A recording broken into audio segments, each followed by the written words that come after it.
Hi guys, welcome to another video of the Gamer Life Show. In this show, we're going to talk about WB Interactive Entertainment and the fact that they are up for sale by AT&T, looking to offset $150 billion in debt. Now, we've heard about a week ago that Microsoft would be interested, but it was more from a rumor standpoint in purchasing WB Interactive Games. The companies that we heard, or the publishers I should say, that we heard were in the talks to purchase the company were Activision, Electronic Arts, and Take-Two Interactive. Many gamers, myself included, thought that it should be a company that would revere most of the portfolio and studios that Warner Brothers Interactive has under their portfolio.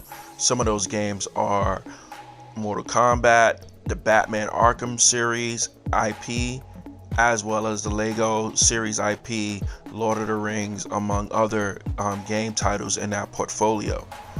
It's interesting to see that Microsoft has now been a company that has officially entered into talks with AT&T to purchase WB Games Interactive.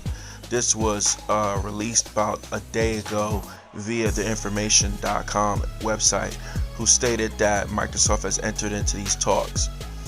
Now, I have already a write-up on this on the website thekingslayer.com, where I asked the question, what is the significance, or what does it mean for Microsoft to own these studios? Well, it would mean that Microsoft would actually be able to bolster up their internal studios that they currently have.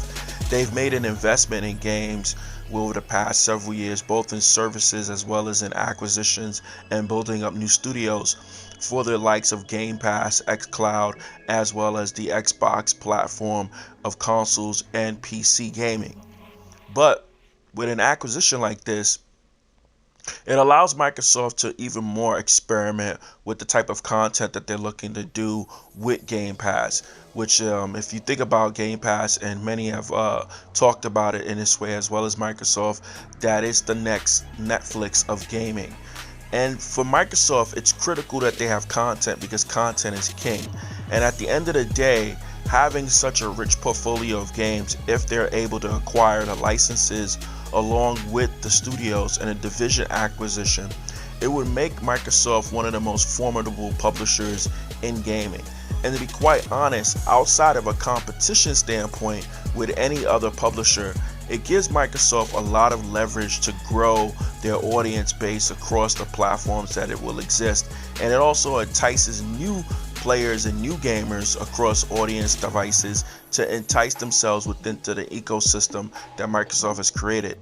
In many respects, though, it's going to be a very tall ask. And the reason why I say that it's a tall ask is because the acquisition cost that Warner Brothers is seeking, or should say AT&T is seeking, is around $4 billion. Now, that isn't to say that Microsoft doesn't have the resources to be able to purchase it, but it has to be something that is done in the light of a business model that is smart for them to be able to take advantage of this portfolio.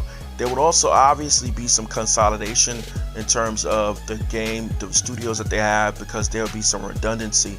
But overall, I think it to be a good idea, especially if you think about Microsoft from the standpoint of the other publishers that are involved in the potential sale or purchase of Warner Brothers Interactive.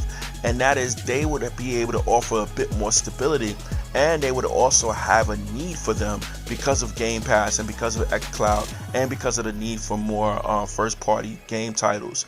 It would also allow them to not strain their current studios and allow them to be creative and allow them to be able to create games without the added pressure of being able to just uphold the Xbox Game Studios. Although that's not a bad thing, and you would want Microsoft to be able to be ambitious with the type of games that they make, and that their studios are able to flex their muscles to do that.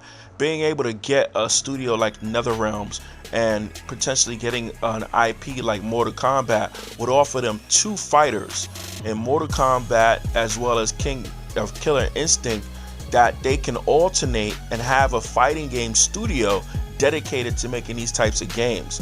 And that's what they do really well in terms of NetherRealm when it comes to Mortal Kombat.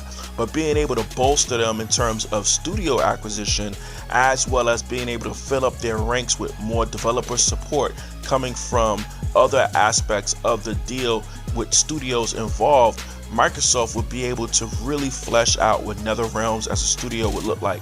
They could do the same thing for Rocksteady, allowing them to be able to create original titles or even work on the continued IP that they've been working on in the superhero genre. But the true testament would be that there are a variety of games that Microsoft would have in Game Pass would be phenomenal. And it would also allow them to be able to nurture their studios over time as opposed to having to rush out content at a clip. By the same token, it protects these studios and their culture, because we've seen from EA and Activision that the thirst to create new IP isn't really there. At the same time, existing IPs and existing studios tend to not survive in these companies' hands. Take-Two Interactive is a little bit different. They actually have really great IPs when you think about Grand Theft Auto and you think about the stability of Rockstar Studios and 2K Studios when it comes to 2K Sports. They could easily benefit from having a studio like Rocksteady and an IP like Batman where they can nurture it over time. So when you think about it from that standpoint of who can nurture IPs, who can nurture these studios so that they can exist in a complete fashion, Microsoft is one of the top names that you should look at. And because they're a software company, they understand software. There's no reason that they can't continue to have these games go multi-platform. There's no reason why they can't work out single-player exclusive deals for their platform. There's a lot of ways that Microsoft can monetize, and we've seen that they've been able to do this when they paid $2 billion for Minecraft and Mojang Studios. That it was a significant deal at the time, and they've been able to make that money times 10 back. And so when you think about the other portfolios within Microsoft Studios, and you think about the games libraries that they have, both old and new, and the potential to create new IPs, that's the place that Microsoft eventually wants to sit. The craziness about this all is that it comes down to how aggressive Microsoft believes in acquisition at the moment, and is their appetite big enough for them to say we would want to go after a WB Interactive. Another part of this also is the sheer fact that Microsoft has to look at their other competitors outside of Take-Two, EA, and Activision. You have Google, and you have Amazon, and you have Tencent. These are three of the biggest corporations in the world, and all three of them are in gaming to a certain capacity.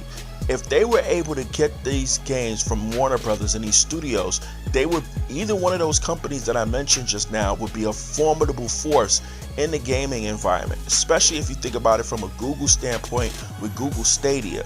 It's imperative in many ways then that Microsoft is in this hunt and is able to acquire WB Games portfolio and part of their studio acquisitions and IPs.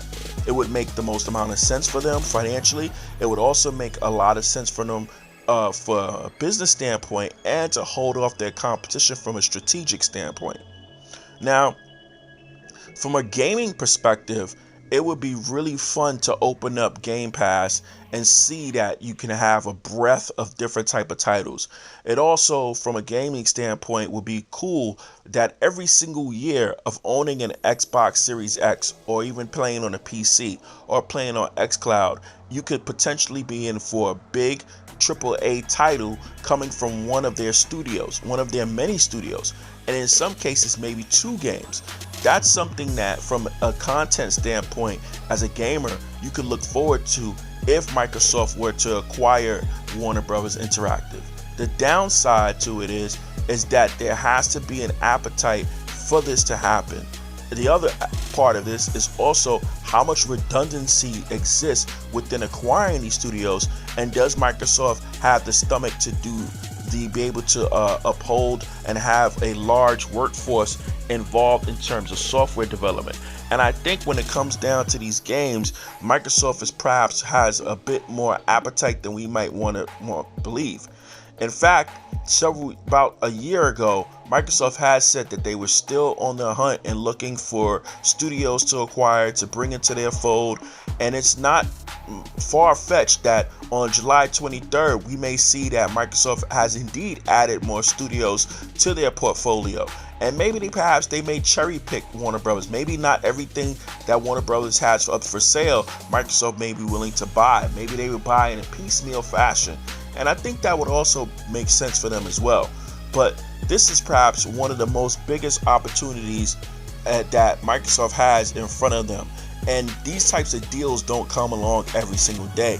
So if Microsoft is in talks with WB Interactive and AT&T and DC and Warner Brothers overall for IP license and gaming, I think that this is the deal that Microsoft gets done. So for those of you who are new to this channel and those of you existing to this channel, I encourage you to like. I encourage you to subscribe to our channel. We have lots of things coming down the pipeline for you guys, and this is just the tip of the iceberg when we talk about gaming and the lifestyle of gamers. Welcome to Gamer Life. Peace out. See you guys in the next video.